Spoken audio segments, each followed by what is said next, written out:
ओम श्री गणेशाय नमः।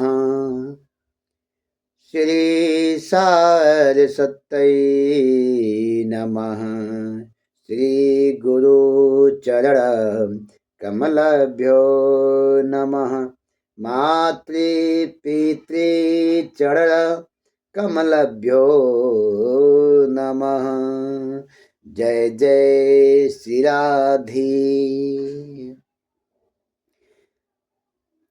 श्रीमद् भागवत महापुराण में कल आपको बताया गया था कि दक्ष प्रजापति को नंदी का श्राप और दक्ष का शिव जी को श्राप, ये श्राप दिवस में बदल गया था।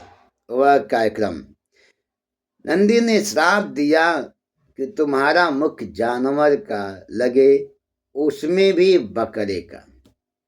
तो आज की कथा हम लोग चलते हैं, आगे क्या कथा का प्रारूप है सुनते हैं।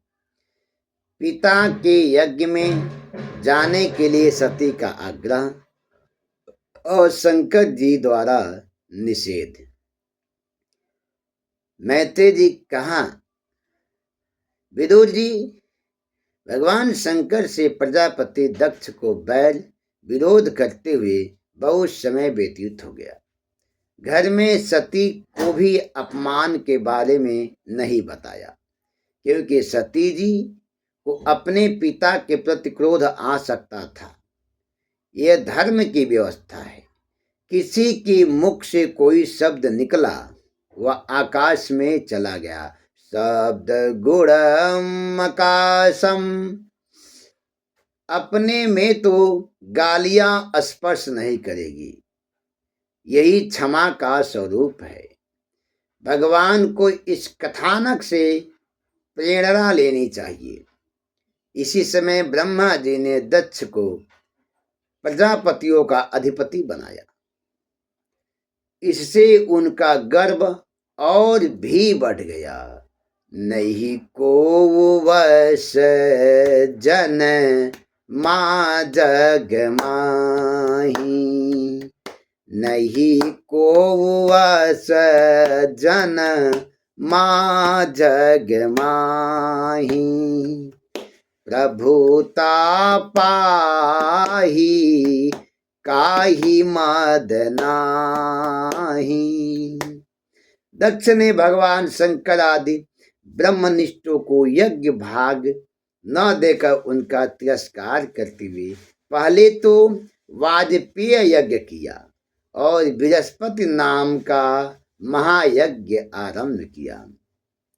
बृहस्पति स्वम नाम समारिभे क्रतुत्तमः। इस यज्ञोत्सव में सभी देवता, पितर, देवर्षि आदि अपनी पत्नियों के साथ सम्मिलित हुए। दक्ष का दुराग्रह था कि विष्णु को पूजूंगा, शिव पूजा नहीं करूंगा। शिव पूजा न करने से विष्णु नहीं आते हैं। देवताओं ने कहा, तेरा यज्ञ सफल नहीं होगा।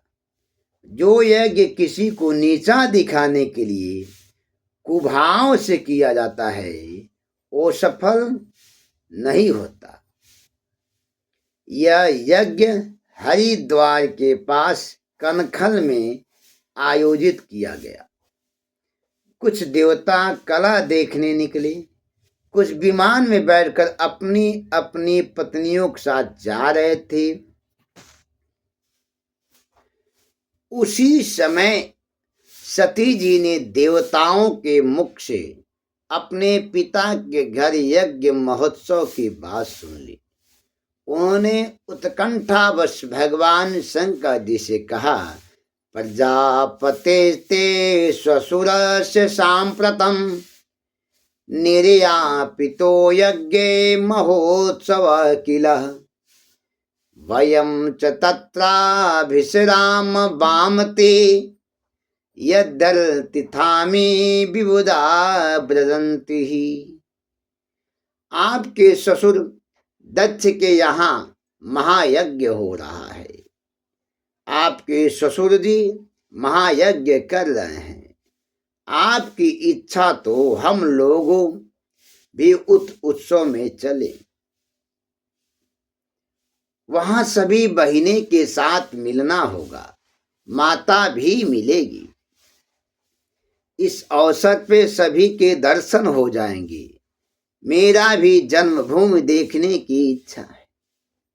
जन्मे जन्मभूमिश्च स्वर्गादपि गरीयसी। इस समय आकाश विमानों से भरा है। बिना संबंध वाली स्त्रियां यज्ञ महोत्सव में जा रही है। शंकर जी ने कहा, देवी, इस संसार में किसी के घर विवाह तथा किसी के घर मरण होता है। संसार दुख से भरा है। सुख स्वरूप तो केवल परमात्मा है।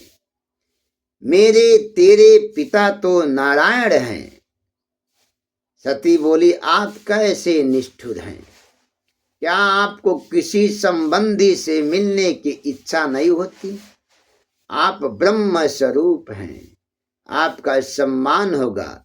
शिव जी बोले, देवी, मुझे सम्मान की इच्छा नहीं है। सती बोली, वैसे तो आप सर्वज्ञ हैं, पर संसार के व्यवहार से अनभिज्ञ हैं। हम किसी के घर नहीं जाएंगे तो हमारे घर कौन आएगा? शिव बोले, यह तो बहुत अच्छा है। यदि कोई हमारे यहाँ नहीं आएगा तो राम राम आराम से रटेंगे। सती बोली, यदि आप बुरा ना माने तो एक बात कहूं। कन्या को मायके में जाने में कितना सुख मिलता है, इसका आपको पता नहीं। आप कन्या होते तो आपको पता लगता। कथम सुतायाम पितृगेह कौतुकम निसम्मदेहा सूर्यवर्य नेंगति अनाहुतायप्य भीहन्ति सौहृदम भरतु गुरे देहा कृतस केतनम।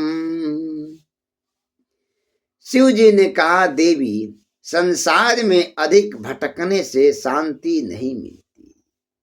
बहुत भटकने वाले की बुद्धि मन अशांत रहता है। शंकर जी ने कहा, तुम्हारे पिता ने मेरा ब्रह्म सभा में अपमान किया। वहां जाने में तुम्हारा कल्याण नहीं है। गोस्वामी जी लिखते हैं, ब्रह्म सभा हम सन दुख माना तेहि ते अजहू करही अपमाना। जव बीनु बोले जाहू भवानी रहई न शीलू स्नेह न कानी। सती ने कहा, गुरु तथा पिता के घर बिना बुलाए भी जाना चाहिए। सती बोली, आपसे कोई भूल हुई होगी। आपने मेरे पिता को खड़े होकर प्रणाम नहीं किया होगा। शिव जी बोले, मैं किसी का भी अपमान नहीं करता। भगवान शंकर बोले, आपके पिता के अंदर अभिमान के कारण ईश्वर दिखाई नहीं देता, किंतु मैंने तुम्हारे पिता के अंदर बसे वासुदेव को मन ही मन प्रणाम किया था। सत्वं विशुद्धं वसुदेव शब्दितं यदीयते तत्र पुमान पावृतः सत्वेत तस्मिन् भगवान वासुदेवो हयोधक्षो में नमसा विधीयते। शिव जी बोले, मैं भूल गया हूं, तुम्हारे पिता अब तक नहीं भूले। यद्यपि शिव जी ने बहुत समझाया और कहा, जो बंधु बांधव सगे संबंधी बिना कारण द्वेष रखते हैं, वहां जाना उचित नहीं है। मर्मभेदी वाग बाणों से अत्यंत पीड़ा होती है। यद्यप तुम्हारे पिता तुमसे अधिक स्नेह रखते हैं, फिर भी इस समय तुम्हारे जाने से तुम्हारा आदर नहीं होगा। कारण दक्ष मुझसे द्वेष रखते हैं।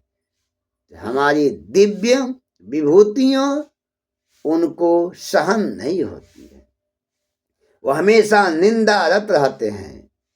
मैंने तुम्हारे पिताजी को हृदय से प्रणाम किया था, जो ज्ञानी लोगों के द्वारा उचित बताया गया, लेकिन दक्ष ने मूर्खतावश यज्ञ में मेरा अपमान किया। ऐसे पिता के पास तुम्हें भी नहीं जाना चाहिए।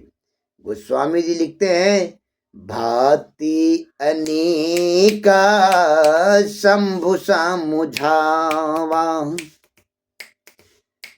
भांति अनेका शंभु समुझावा, भाभी बसना ज्ञान उर आवा।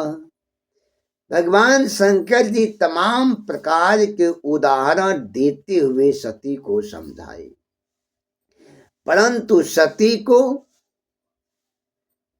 उसका कोई भी समझाने का असर नहीं हुआ।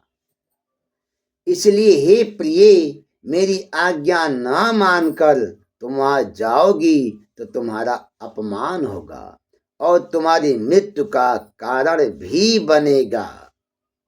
जहां पे भाव न हो आपके प्रति, वहां कदापि न जाएं। शिव जी ने सती को समझाया, जहां पे आपके प्रति लोगों का भाव प्रेम न हो, वहां कदापि न जाओ, क्योंकि वहां पे कोई आपको सुनेगा नहीं। बहुत बार शिव जी ने सती को समझाया, पर सती नहीं मानी। शिव जी के तमाम उपदेशों का कोई असर सती पर नहीं पड़ा। इसका परिणाम क्या होता है, इस पे कल हम लोग पुनः चर्चा करेंगे। जय श्री राधे, राधे राधे। श्री कृष्ण गोविंद हरे मुरारी, हे नाथ नारायण वासुदेव। जय श्री राधे, राधे राधे।